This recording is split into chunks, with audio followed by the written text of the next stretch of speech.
Yeah, by the way, hi guys, this is Yash. Hello, hi. And Yash, can you quickly introduce what you do? And, Okay, yeah. my name is Yash. I am actually a freelancer. I do video editing, graphic designing. I also do presentation designing for clients and everything. Awesome. And pretty good so far. It's going pretty good so far. I met Ian through that as well. And yeah, I make reels, I do podcasts, I do long form videos, I make thumbnails, you name it, I've got it actually. Yeah, so Amazing, amazing. Yeah. Thank you so much, Yash. So Yash has come a far way to meet me because today what we're doing is basically kind of getting some data points. And Yash is a really good video editor. He's helped me on a bunch of projects and also on our previous company. So glad to have you here today, and would love to get a gist of what was your journey like, as you were mentioning, like how did you get into Right. video editing? Right. So I also had this dream basically of becoming a YouTuber. And for YouTube, you obviously have to know, video editing, Yeah. thumbnails and everything, graphic designing basically. Mhm. So as a person, I'm like sort of, I won't say restless, but Yeah. like I can't stick to a thing for long. Right. And so like basically I am not a reading sort of person. I Yeah. mostly consume knowledge through videos and everything, and if the Mhm. video prolongs for long, then I usually skip it. Yeah, Or yeah. like, and usually that's not a good habit, because like I skip Mhm. it and then I miss out on the good parts basically. Right. But so that's what I did. So I first of all started with Premiere Pro. Oh, lovely. I started with Premiere Pro. I asked my dad for like his old laptop basically, which he wasn't Okay. using. Okay. And I was like, and he was like, yeah, you can use it for whatever and all. But like was still sort of learning that these Yeah. things Yeah. require like performance basically. Yeah. So like my dad's 10 years old laptop at that time, which was I think a Sony Vaio. Oh, And damn. Sony and Yeah. Vaio were like two Two brands, brands, like, and now they are two brands basically. They were conjoined Yeah. back then. Sony Vaio was like a Sony brand. Amazing. And yeah, it had like, I think the specs were like, it had 4 GB RAM, maybe like Intel i5 when it first came out, and Right. like a 320 HDD. And I installed Premiere Pro on that, had a very hard time basically, because Right. I was still again learning how cracked softwares work. Yeah, And yeah. I went bonkers when I heard that Adobe charges so much for a For yeah. They still for the do whole this. suite. They still do. As on this But day. like I Yeah. still managed. I watched a couple YouTube videos. I managed to download Premiere Pro. Nice. I still remember the first time I opened Premiere. I was Mhm. like, dude, what the hell is this? I don't understand anything. But like, yeah, a couple YouTube videos got me through. I actually started out first using After Effects. Oh, lovely. After Effects was quite, I don't know, I considered that easier than Premiere Pro. I started with After Interesting. Effects. I made a few videos, like videos that were supposed to be edited on Premiere Pro, because After Effects, usually Right. has that a bit of an involved or a more complicated way of doing things. It is, yeah. Yeah, so that. But then after After Effects, I was like, I should probably go on to Premiere. Then I started with Premiere. I think I edited a couple videos. I had a YouTube channel as well. I used to play more of Minecraft videos on that. Like Oh, I lovely. used to gameplay. I used to record gameplays. Again, had a hard time recording gameplays on that Right. laptop. What did you use? Which software did you use? to record? It was OBS no. for video Nice. editing. Sorry, for I still recording. use OBS till this day. OBS is Still like good. a good video recording software. Amazing. I used OBS. I recorded a couple of videos. I edited them. I was again still figuring out how do you exactly engage your audience. Right. But right. I was like, I didn't really care about that. I was like, I'll just put out videos. I think my way of what I thought engaging Yeah. was basically Yeah. was to be regular, only to be regular on YouTube. So Got it. I for no reason just rushed myself. I was like, what I'll do is I'll record a video in the morning, I'll edit it through night, and then Right. like at 2 a.m. or something, I'll upload the video. Yeah, That was my schedule, routine. basically. Yeah, my schedule, my routine for like I think a week or two, and I'm like, no, this is Not something that I want this to is do. not working out. Like I'm not getting views. And then that's where I, started getting into, I think, also researching about how audience engagement works. Okay.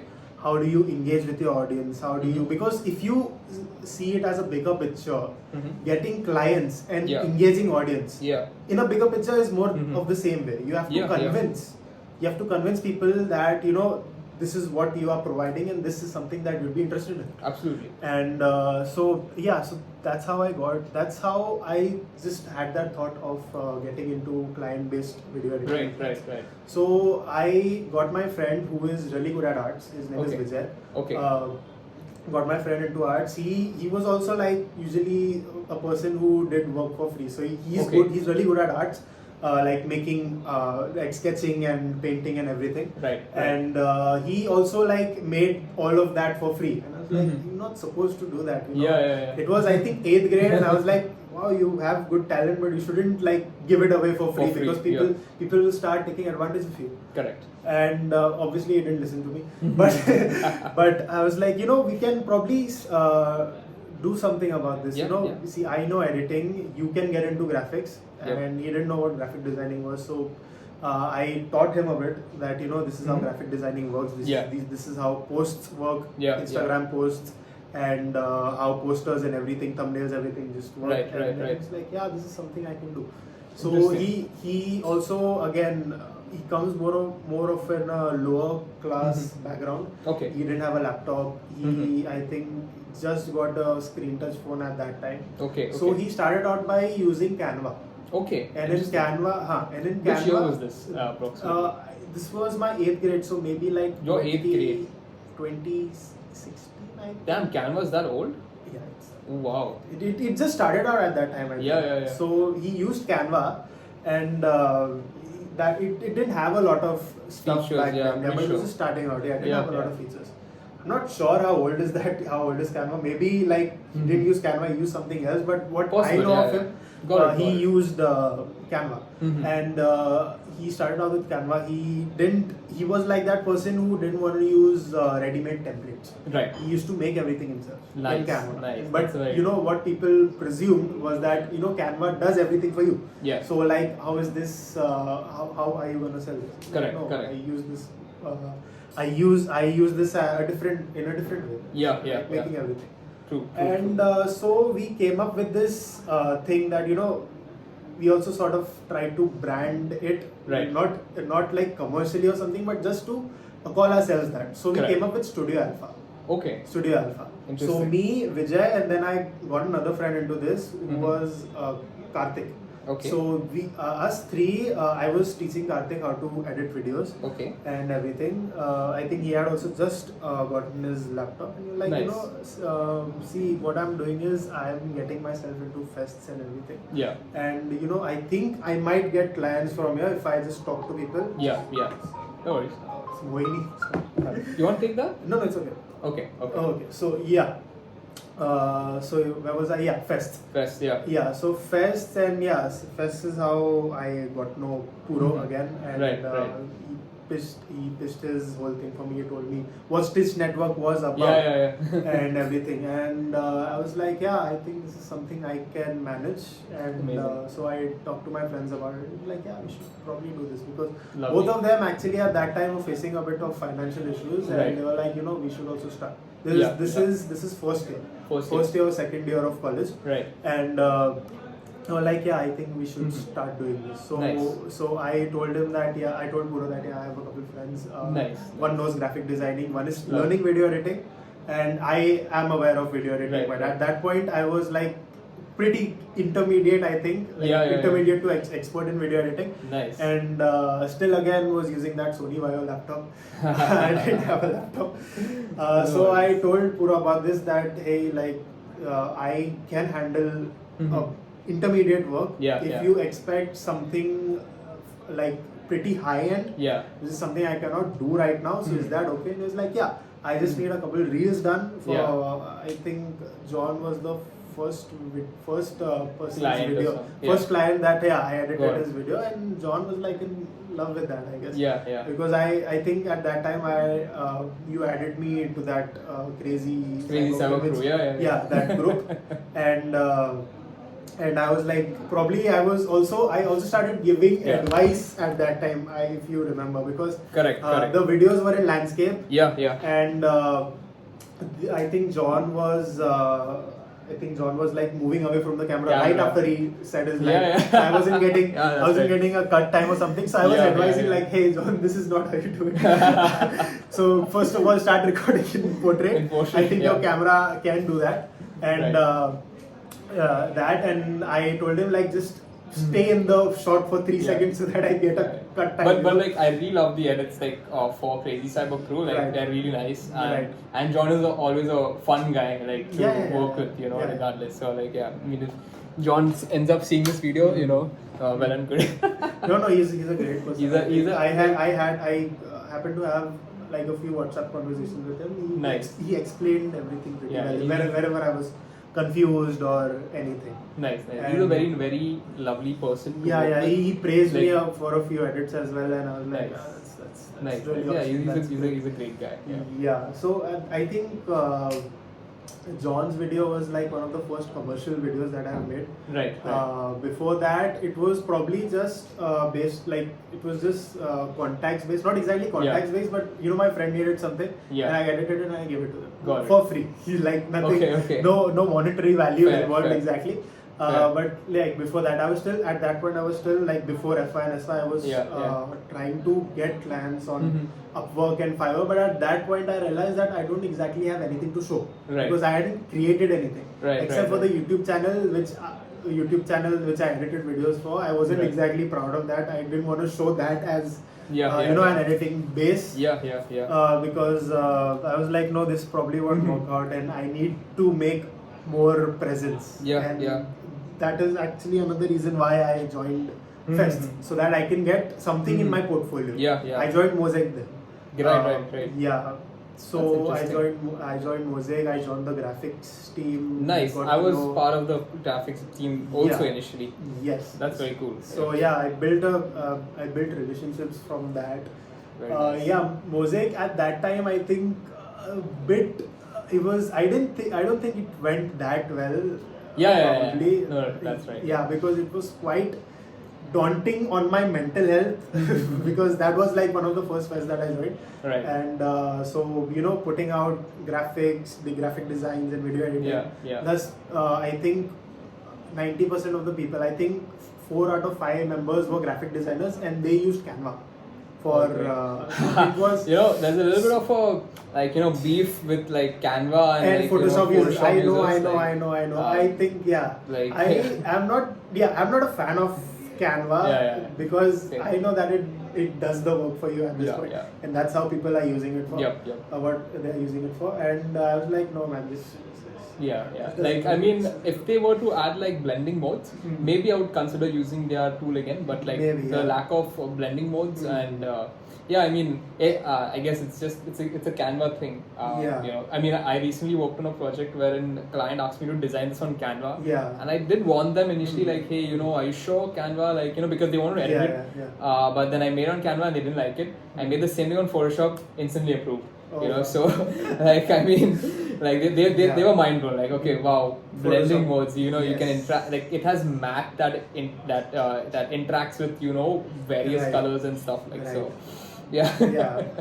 But so again, I wasn't a fan of Canva because it did the work for me. So, Yeah. and mostly it was people who probably didn't know much about graphic designing, and they would just use Canva. Yeah. The graphic designing is Canva for them. Yeah. And that isn't graphic designing, Yeah, to be frank. Yeah. But we still got through it. I got contacts, I made a couple friends, and at the end of the day, it was quite good. And Nice. that's how Joshua referred me to Puro.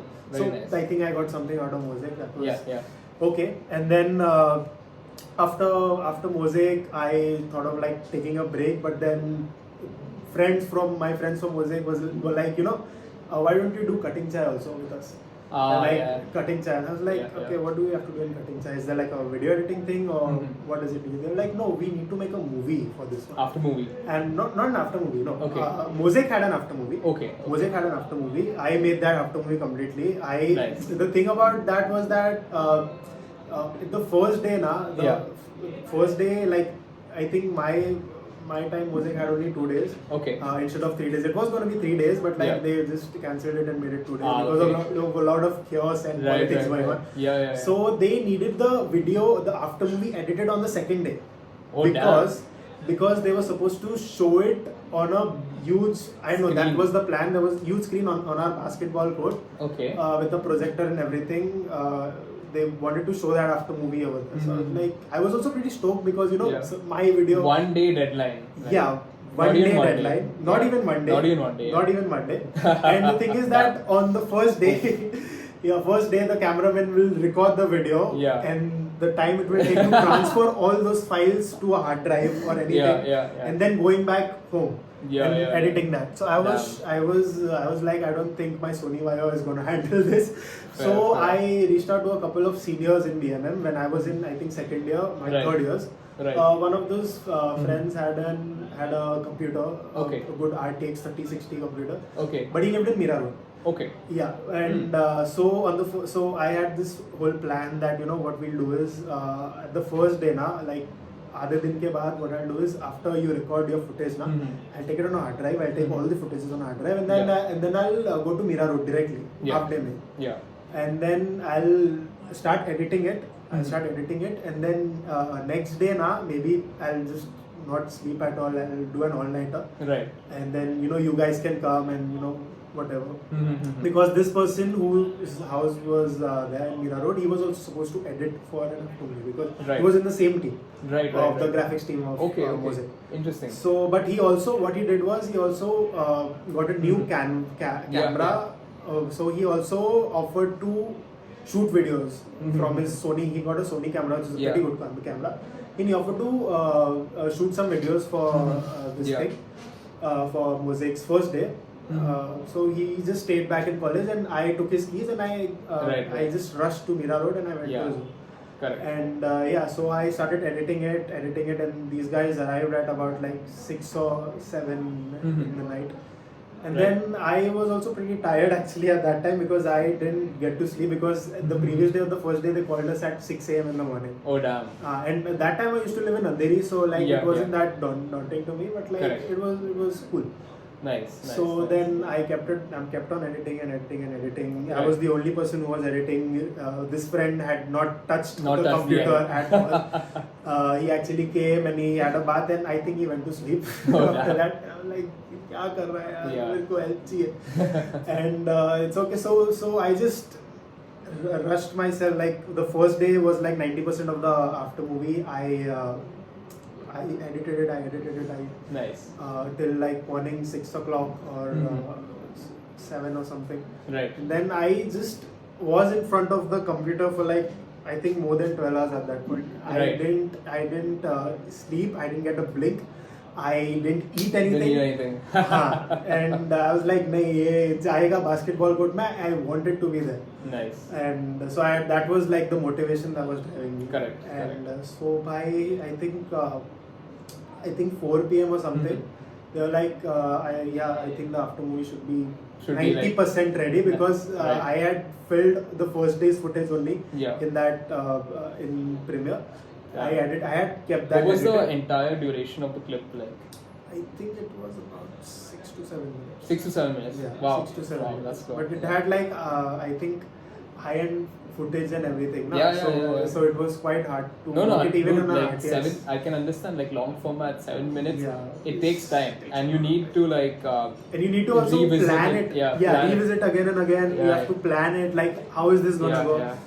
The video That's- didn't exactly, and it didn't exactly incorporate any sort of cool effects, but Mhm. like it was cuts on the Cut beat. on the beat. Cut on Yeah, the yeah, beat. that's what's more. Yeah, but it's more of like I don't know, telling a story or something. Of Like, course, of course. Probably that's what. So yeah, 90% of the clips were edited Yeah. from the first day. I kept a few things ready for Yeah. the footages for the second day. Yeah, yeah. Because I had asked Reeve, his name was Reeve, the guy who owned the RTX. Okay, okay. Yeah, so I had asked Reeve to just get up in the morning and go shoot more footages from the second day.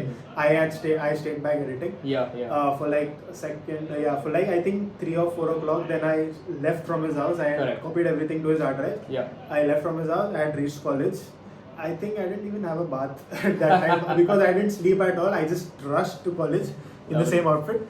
And then I had asked, I think the graphics head to bring his laptop because he had a good laptop again. Correct. So I connected my hard drive to that. Reeve got footages from the second day. Right. Then what I did was like, अभी तू इसको edit कर थोड़ा सा Yeah, please, yeah, because yeah. you didn't do anything. Correct.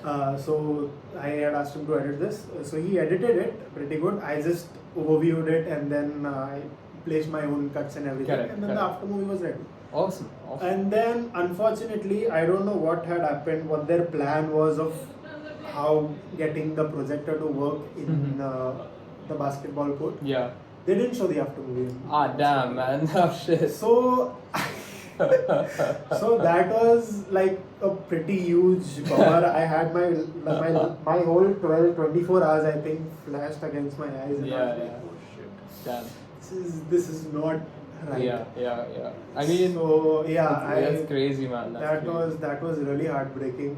But like, I got over it after like 2 or 3 days. But also, I guess on the bright side, you were able to do it like you challenged yourself to get it done in like 12 hours or 24 hours, and you made it. That itself is a testimony to tell like people. You know, like I mean, that's a great, cool story to tell. You know, like edited slept overnight and like edited an entire long format. And they didn't use it. Yeah. The rush deadline, but they didn't use it. Yeah, they didn't That's use it. crazy. Yeah, that was heartbreaking. This So, reminds me of one particular point wherein when I was just getting into video editing, Right. and we just got I think second or third client, Nathan, who was part of Jinx Network. Like so, all of the people like were part of Jinx Network. I call them like the founders. Like we're all like Okay. like all of us are the founders founders. because we just we're a community. Right? Interesting. So Nathan, there was one dance instructor who wanted this video, and we shot the video and we edited. But like the client, it was basically like a red flag client that wanted to keep on changes, and they did not have a direction set or a reference point set, which is what I learned also at a later stage that hey, that pre-production, skipping that entire pre-production and going directly to the edit is It's not worth it. I ended up sleeping 3 nights in Nathan's house to edit this video. I slept, ate food, and that was like initial days of Jinx, literally like editing videos and staying up late. So that's very cool because that resonates a lot with like how I also kind of like started back in the day. Yeah, but like after this whole mosaic thing, I was like, I'm not gonna do this again. Yeah. No, this is not healthy. Not healthy at This all. is not healthy at all. I remember I came back home late after that. I think 9 or 10 o'clock, and my mom saw me. I'm like, "Are you okay? Are you drunk?" Like, no, I'm not drunk. I don't drink. But because I looked pretty depressed, and one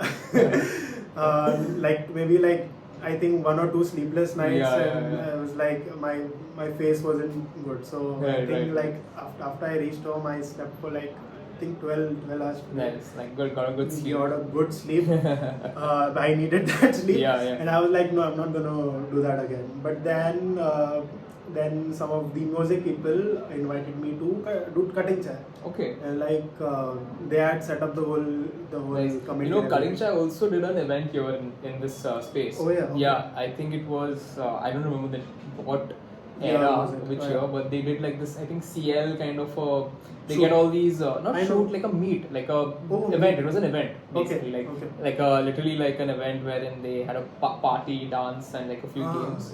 I think they call it CL meet or HOD meet.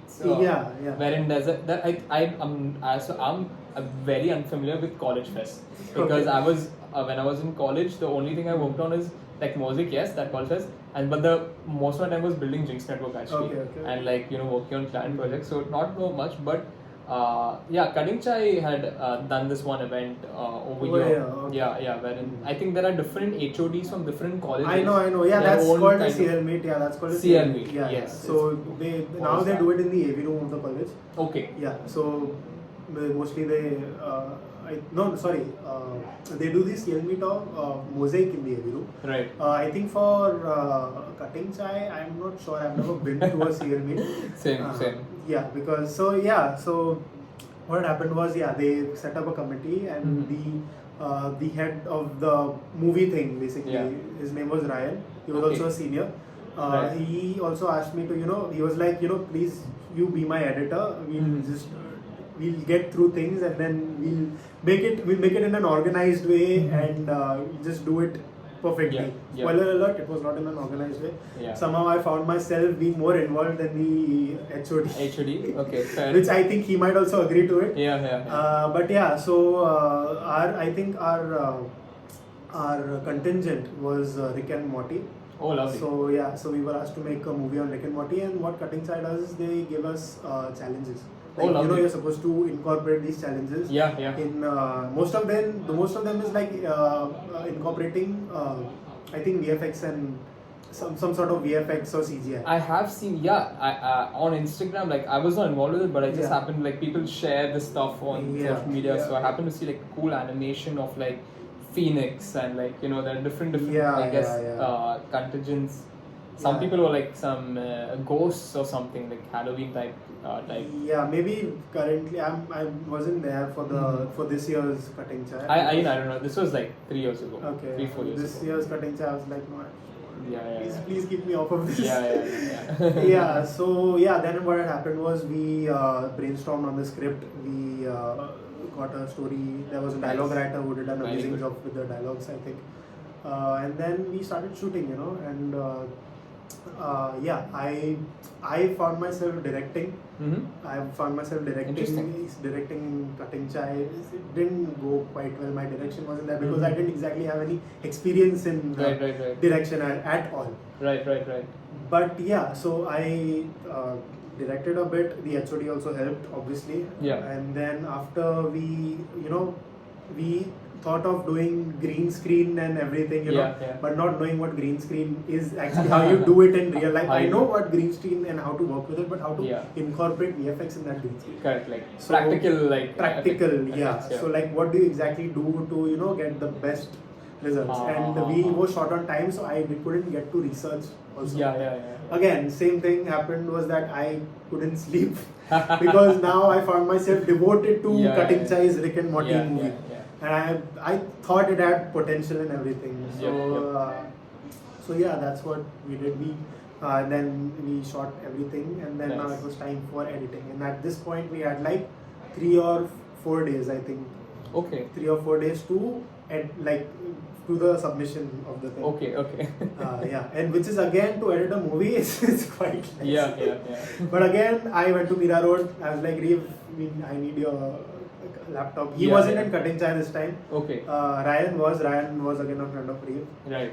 But Reeve wasn't in Cutting Chai, but he was quite generous enough to give me space for editing Cutting Chai. That's nice. That having friends like those. Yeah. This is what Fests actually gave me. So Yeah. that's super awesome. cool. That's great. So yeah, I started editing that, and then then there was this whole creative class that you should do it this way or you should do it that way. Yeah. But this is how it's gonna go, and then again was frustrated about how I was editing the video because it wasn't as per me. Right. The only thing was as per me was just like a sequence, a whole sequence in Rick and Morty, and I was like, I think this should go this way. Right. And then at that point, the HOD also said that this sequence is on you. You do whatever you want. Whatever you want. Yeah. So and then I shot that sequence and then I edited that, and I think, not like being narcissistic or anything, but like that was the only best part of the only best sequence of the movie. Of the movie. That I think people seem to like, or Yeah, people yeah. even seem to. It was actually I think I had used the Minecraft sequence again. So I had got these skins of Minecraft and Rick and Morty, and I had shown that Rick and Morty have gone in this dimension, and this is a Minecraft dimension. Yeah. And I was the only person who completely script wrote that whole thing, directed that whole thing. My Sony wire was also doing the work over there. Right. And so I would love to see this if you ever had a chance to find it. I don't think I have the movie or anything because again I was so frustrated after that that I think I deleted the movie or something. I have the after movie. I can show you the after movie. But like I'll have to check if I have the movie. I would love to see it, but no worries. It was. I'm not proud of that movie. No worries. Yeah, but anyway, I got to editing, and then again I found myself doing the same thing that I did for after movie. Again, 12 hours straight on the screen. Yeah, seems like a recurring thing. A recurring thing, a deja vu, Yeah. a deja vu or Yeah. of something, and then this green screen sequence Correct. was there that I had to edit, and I was like, oh no, this is not exactly working out, because the shoot took so much time that it went from day to night. So like Yeah. the lighting also changed, Yeah. and we didn't have a lot of lighting because we Yeah. were all on a budget.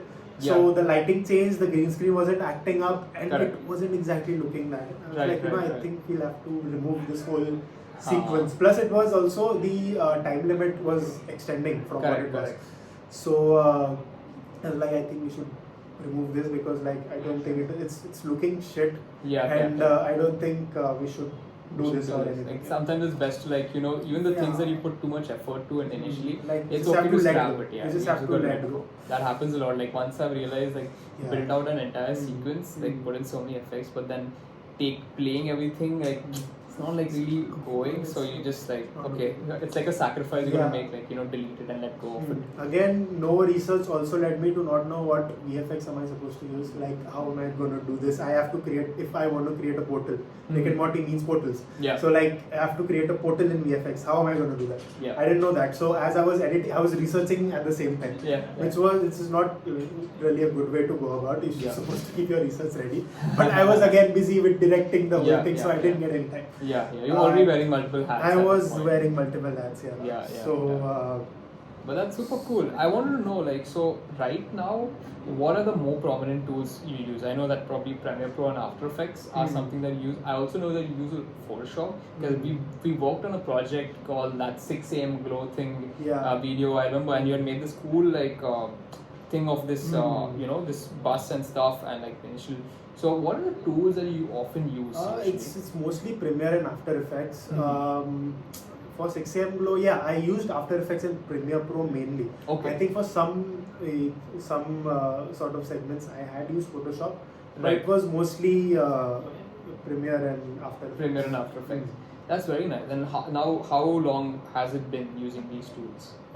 Probably I started, I think, again, 8th or 9th grade, where I started using Premiere Pro, which is Right. about 10th was 2018, I think. Right. 2017 to 2018, I started using Premiere Nice. and Photoshop, and then I just kept on bettering. Kept on myself bettering. in That's that. very nice. So that's almost 7 years Yeah. using So, the tool. That's very cool. Yeah. That makes you a professional expert actually using the Oh, tool. great, awesome. I mean, after 5 years, that's what experts you develop. So what is an expert, right? Expertise is simply that you're so familiar with a problem that you know what the solution is. It's like when I tell you to think of your favorite food, you automatically know how it smells, how it tastes. It's Right. it's that familiarity, right? That's the simple thing of experts, right? You're so familiar with how this thing should work, so you know how to get it done basically. So Right, that's what right. expertise Yeah. is, in my opinion. I feel, Definitely. and other people's opinions as well, I guess.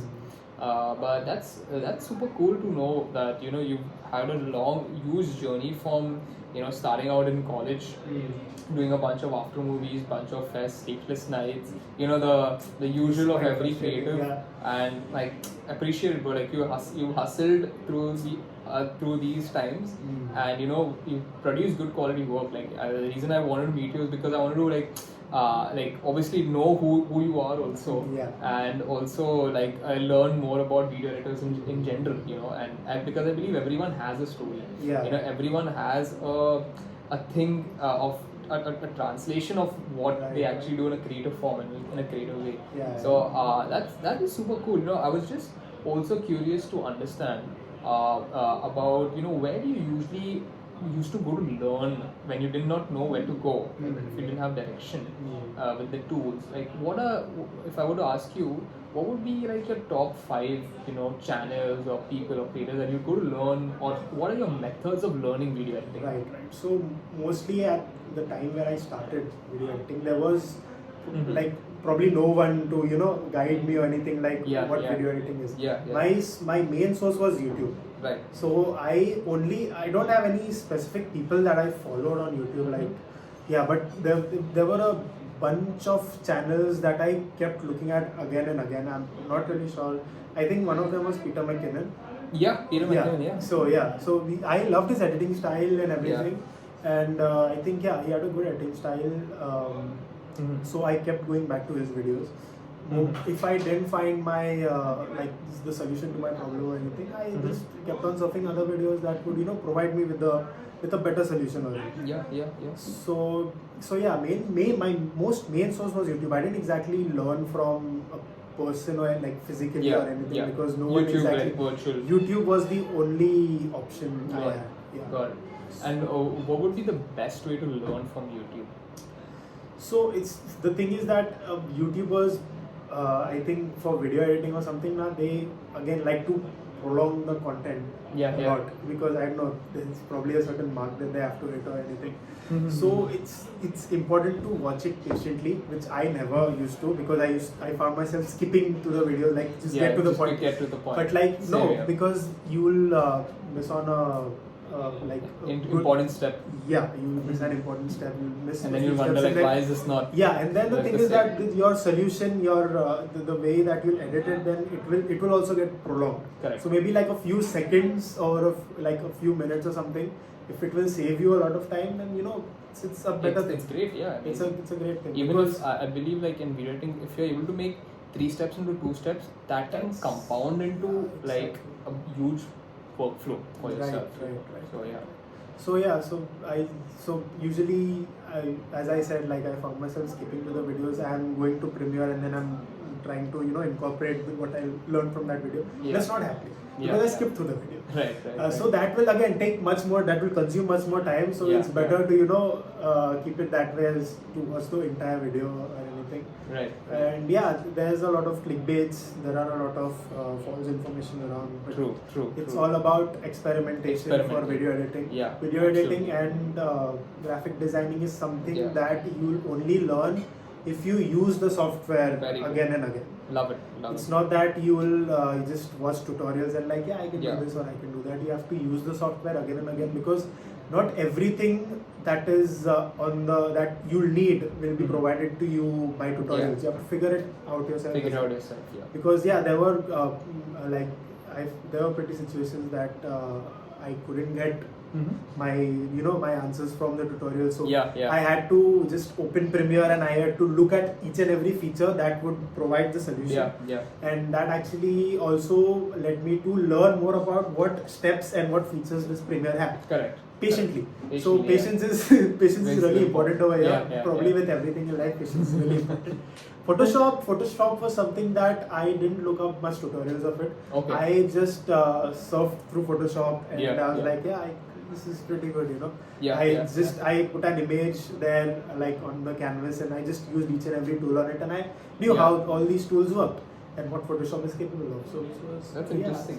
That's super cool, I mean, I definitely feel like creative tools like Photoshop, Premiere Pro, it's all about clicking buttons initially, right? But the only way you learn is through practical learning, and the practical learning is literally pressing all the buttons, trial and error, and make stuff. The way I guess I learned was I used to try to make memes on my social media page, and I feel like if you make a meme, like a very well executed meme, you because of that ambition, you learn so many other things like different effects, tools, and ways of making that, also. So I feel like making memes, if anyone wants to learn video editing for fun, try making memes, making that's the best way, design memes, and it's like cool, it's fun, you get to learn in the process. I actually used to do a lot of memes on my Instagram page and also on YouTube when I was editing my long format. I used to play Call of Duty and CSGO, and it was like these montage clips. You want to just create a montage, and I had a potato PC and I recorded it in 720p or like 540p or something, and 12 FPS, 20 FPS. I understand. That was totally have been there. Yeah. Like, so I grew up with the normal PCs, and then when I made a little bit money, that's when I also built my first PC. I collected 30,000 rupees and I bought like a cabinet, CPU, motherboard, all of that. And I used to watch this YouTuber called Linus Tech Tips. LTT. So he amazing channel till date, like quality wise amazing. Definitely. And I've always loved design technology, like technology, not just like online, digital, like physical tech also. So I built my website and then slowly made money. Bought, saved up 6,000 rupees, bought second-hand 8 GB RAM. So Okay. from 8 I made it 16. Then saved up 12 or 13,000 rupees and I bought a GTX 1050 Ti OC Oh wow, yeah. graphics card.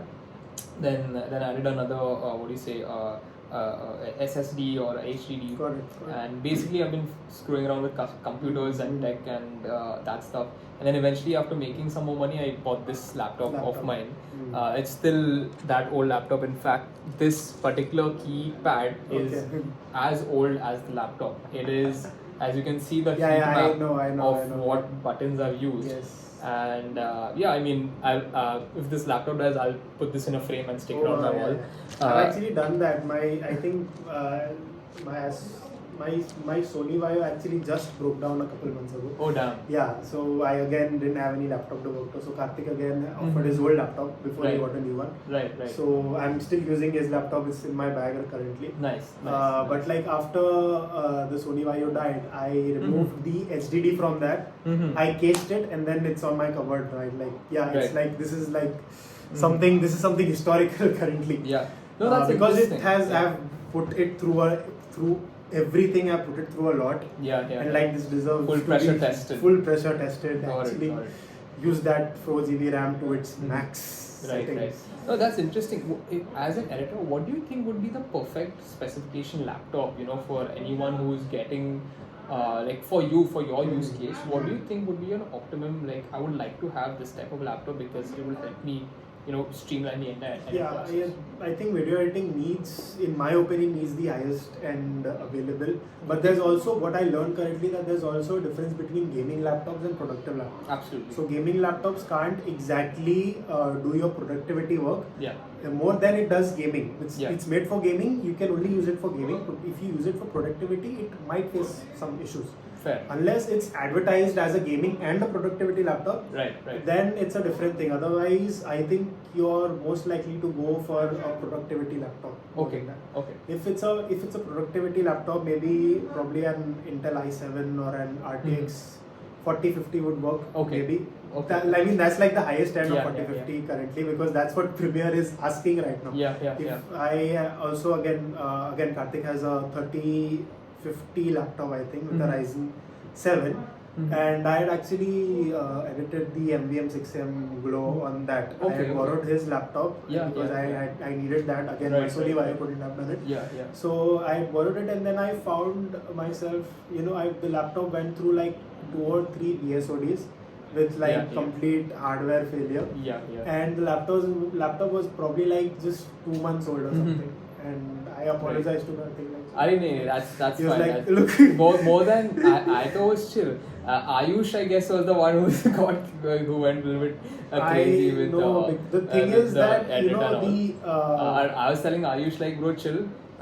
This happens, like, but he was like new to also, all this. Ayush was a nice chill guy also like that. I'll make you meet him again and reintroduce you to him. But I also, so I kind of disagree with productivity laptops being able to do video editing. I mean, it can and it definitely does.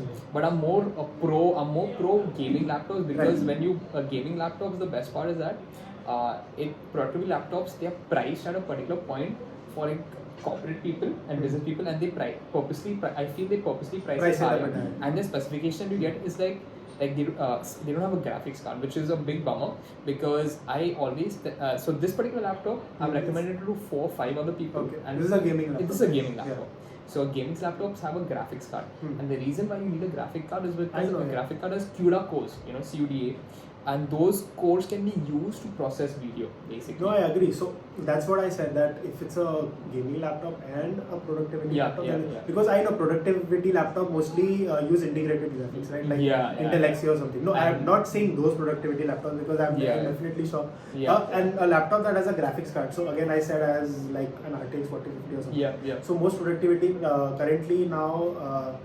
I think Asus ROG Zephyrus G16. G16. It's a gaming laptop, but now they're also shifting their attention to productivity as well, because That's what's growing right now. Correct. So they have completely washed out their gaming basically look. Right. And they've gone more with a professional design currently. Yeah, Like yeah, Zephyrus yeah. G60. It's more of a white, 2024. white or grey finish. Right? Yeah, so there are two.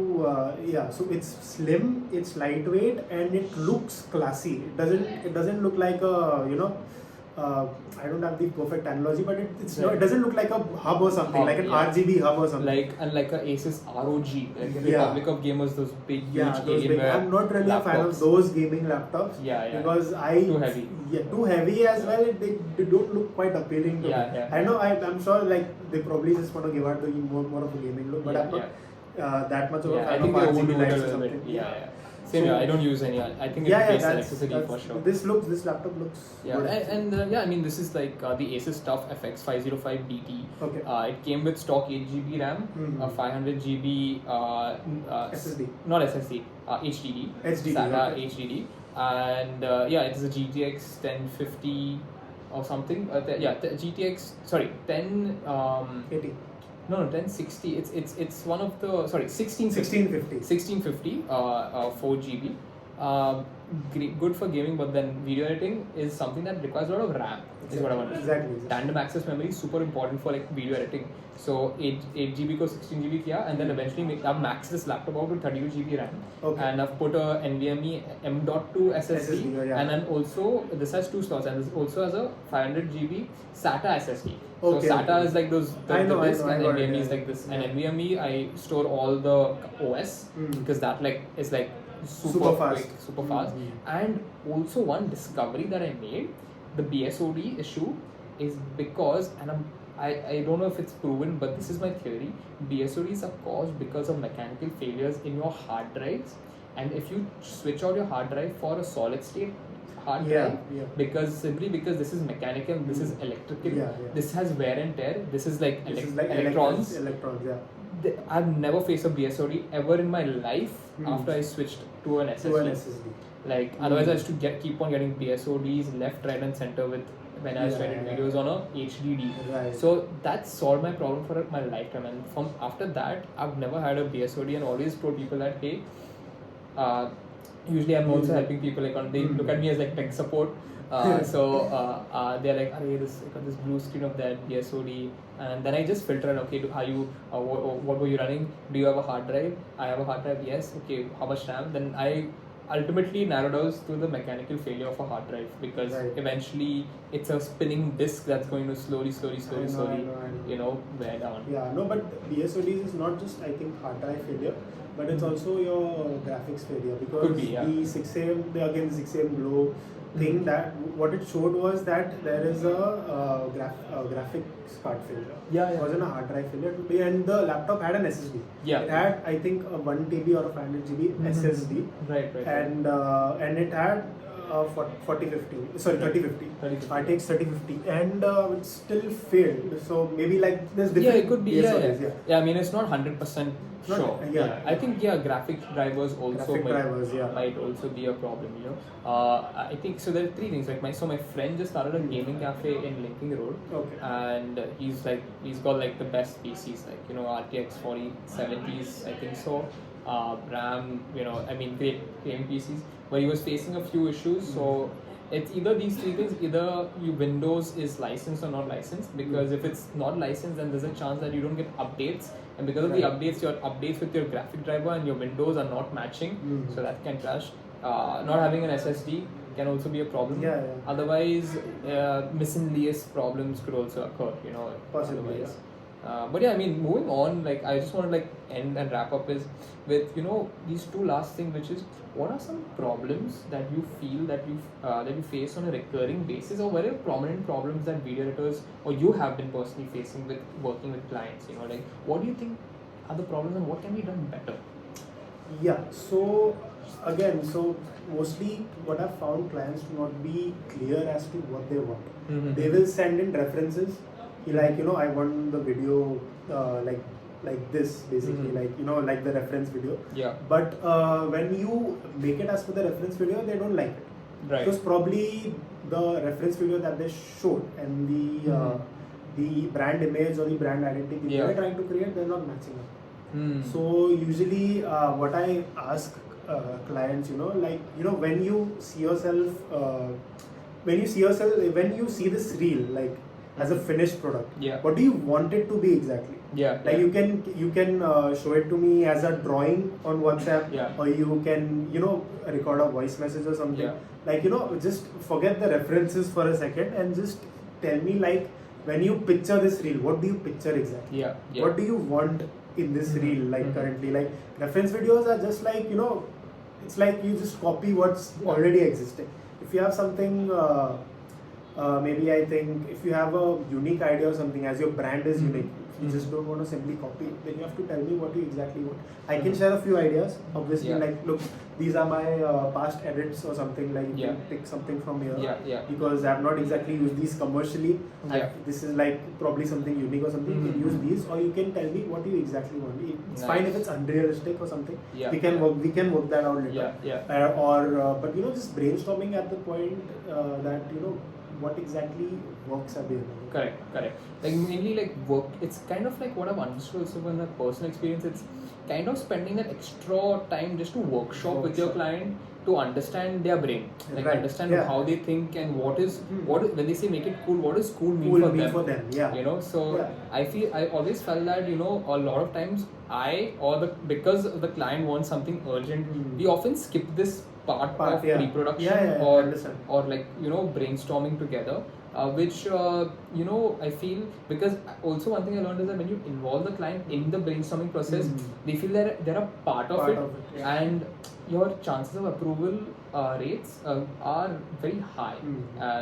It's not going to be low because it's something that they literally have contributed towards. They Basically. feel like they were also a part of the Correct. which I believe in, and I usually try to do that. I usually walk them through every step that I've either brainstormed. I just give them a rough idea of what I'm going to do. I probably create a rough version of the video. Like, look, I'm going to incorporate these features, these features. Maybe show them in a drawing or explain to them virtually, and then they feel quite involved in it. They usually like that. So awesome. That's good. That's good. Yeah, storyboarding and that's everything. Yeah. even what I do for like my clients, like MBM. I send them a storyboard. Like if it's a bigger, more complex project, something we're doing something new, or a very new brief. Right. A storyboard is the best thing. Right. Even if you're making a storyboard that not show your client, just internally you want to just visualize it in your head. As the client is telling you, so that's what I usually do. As the client is feeding me with all the info, I create a sort of a rough sketch of like what is slide one. I either have my phone or my my maybe a notebook or something. And just write it down. So that's what I do. So because the thing is now you're going after that you're going to be bombarded with a lot of information. So your initial idea also counts. Right. Because if you forget that, then we probably things might go haywire. So it's good to note that down as well. Correct. So that's really cool. And lastly, just want to end like this entire. We've been speaking for almost an hour. Oh wow. So what do you think? How can be understood? Like clients, they're usually not clear with what they do. On let's say on the video editing side, like on our side, what do you think can be done better, or what tool you wish existed that could maybe help you with your workflow or your process? I think maybe a tool that mixes the effects provided by Premiere Pro and After Effects, because again I found myself just going through Premiere and then After Effects in Premiere, and again I use a cracked version of a software. Yeah. Correct. So usually if you want maybe some effects of After Effects. And you're working on Premiere. Maybe let's say the 3D particle effect. 3D particle effect, or if you want, or if your client is standing in front of a green screen and he wants text to appear behind him or something. But Premiere Pro is so bad with that masking thing. When you have to use After Effects, you have to use Rotobrush. Yeah. So I wish that all of that is incorporated in one. Software. I think what he's saying is that if Premiere Pro and After Effects had a baby, exactly, something in between of the basic 3D tools and masking tools, also with the intuitive editing timeline style of a Premiere Pro, that would be interesting. Yeah, that would be quite interesting, because I think there's something called CapCut. CapCut is again something that does the work for you, because it's an I think a subsidiary of TikTok. Yeah, and TikTok it's is banned banned. in India, It's yeah. banned in India. I have CapCut here, just like for a. I usually hop onto a VPN, VPN and then use and then it. I That's use it. But interesting. it's something that does the work for you. Correct, It's correct. more or less like Canva because it has its own presets of animating it with Okay. AI Okay, and lovely. creating making an image into a video of some sort. People Okay. use it in memes Yeah. and all that. Oh, that's it's very it's interesting. usually it's not exactly editing. It's again like done for something you. like Canva. Yeah. Canva, got it. Maybe there are ways like again as one of my friend used Canva and they use their own things like they search the internet and use their own things in Canva. Maybe you can do that in CapCut, Nice. but like most of it is that this. Nice. So yeah, because in cracked softwares of Premiere and After Effects, what happens is that you can I think cut a layer and then you can transfer it to Adobe. Sorry, After Effects. Yeah. Dynamically. Yeah. But in cracked versions it doesn't work properly. Right. And if you will run into a lot of problems, rendering it here and there. So usually what you have to do is you have to probably export that sequence for Premiere Pro, put it into After Effects, edit it into After Effects, and then bring it back to Premiere. Correct. That's what I found myself doing in John's latest videos. One of those high-end videos that he watched that I had to I was just trying to be on Premiere the whole time. But my brain wasn't allowing me to you have to add this effect over here. A lot of times for like some of the higher quality videos, I've actually managed to pull it off on Premiere only. Not leaving After Effects. Same. But I prefer using After Effects just because of this the options available. Right. That's very, very cool. Yeah, just the basic editing part is like not quite intuitive in After Effects. Yeah. That's true. But like After Effects has a pretty good potential. Yeah. And what are some projects that as a video editor, right, would you love to work on in the future? Like what kind of projects like aspire or you would be passionate about doing? Right. So I again want to learn more of VFX. Something I'm more interested in VFX like Blender or Maya or something like that. Even Unreal Engine. I wanna go more into CGI, like VFX, CGI and all that. And I think pretty interesting. I can't do it currently. I can only try to some extent with the amount of specs that I have. But for that, you need a high-end laptop. Rendering and everything, you need. That's the barrier for Yeah, that's a barrier. Barrier for entering these tools, I think. So I'm still sticking to just video editing and not exactly VFX. But I would love to explore more of VFX and CGI. Yeah, I feel eventually what's going to happen is there are going to be a lot of online editing applications that will support 3D simply because there's this new technology called Gaussian splatting. And essentially it allows you to create 3D models from a photo much more easier using AI. To make it very simple, it's obviously not exactly scientifically what I'm saying, but a new technology is on the rise, and very soon you'll be able to take a scan of let's say this keyboard and then import it into your software, and then you can manipulate it. And the thing is with the photo, the AI recognizes this is a keyboard, so it'll automatically make all the faces, and will automatically make. So that's gonna happen very soon. Do you feel like if there was a mini course on using Blender or Unreal Engine, would that be something that would interest you? That would, actually. Like when I say mini course, it's like a 4-day kind of. 4-day, yeah. Like so just getting a familiarity setting. That would be great. There are a couple YouTube videos out there. Maybe there's this very famous Blender Guru. Blender Guru. The donut tutorial. The donut tutorial. It's quite famous. People who want to start Blender, they can use that. But sometimes it's not like a go-to way of learning Blender because Blender requires a one-to-one to get what you want. Coaching and guiding is required, I feel. So I did take this one course by Ezco EZCO. They have a course called Happy Editing. Amazing course, by the way. That was around $50 or something like that, but really worth $50. And I still have the course if you'd like to have a look at it. So I've been also trying to experiment with Blender a little bit on my own face, because I feel that 3D and CGI is something that if we can mix it together with the actual video editing, that not only opens up a new market, it's a different skill set and what makes you unique at the end of the day, right? So a lot of people doing it also, but they have access to PCs and maybe an economical laptop that can run 3D would be a nice have to yeah. have in this world, I feel, Yeah. in the future. But yeah, I mean, man, it was great, having this discussion with you. Yeah, same. Likewise. And getting to know everything about your journey of how you kind of got started into this industry of video editing.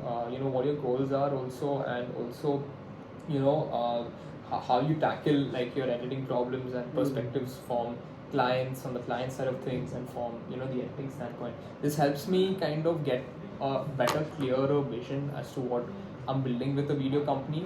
Because I'm trying to follow this, DMart, right? And their policy. Okay. Sorry, even Walmart, by the way. Their policies, that their value is actually very strict, which is respect the client, and keep your clients happy, keep your people happy. And I'm trying to keeping that main core value in mind. How can I do both at the same time, which is making sure clients are always happy, editors are also happy. And because of that, I ventured into opening up multiple ideas. Initial idea was to just start a video editing service company. But then after thinking and meditating over it for a while, it has translated into many other things. That hey, there are solutions that are waiting to be innovated right now. And at this point of time in life, we should be innovating new things, coming up with new solutions and new tools for everyone to make life much more easier and better for everyone. I was just discussing about the word innovation the other day with my friend. So he was like, "Hey, Ian, let's start a startup. Let's start a company together." I was like, "Bro, I'm busy and all, also." But he's like, "Ari, let's start." So I said, "Tell me what you want to start. Like, what value can we provide in this world?" He's like, "Value? What's value? How do you create value?" I was like, "Wow, that's a nice question. Let me show you how." So open up my iPad, and I'll show it to you in a bit. But essentially, I feel creating value is as simple as saving people time, or saving people money. I call this primary value. If you're able to save people time and save people money, and also create an experience, that's value. If you're able to save people time, money, create an experience along with the community, that's also value. If you're able to save people time, money with an experience with the community, this primary, secondary, tertiary value. In countries like India, which are developing, if you help people make money, that's another set of value. But there's one value that outperforms everything and all. We call it innovation. That's your Apple, that's your Tesla. Your primary value, which is saving time and saving money, is like your auto rickshaws, your train and transport. Saving time and money with an experience, that's your Zomato, your Uber. With a community, that's your Cred. So all of these companies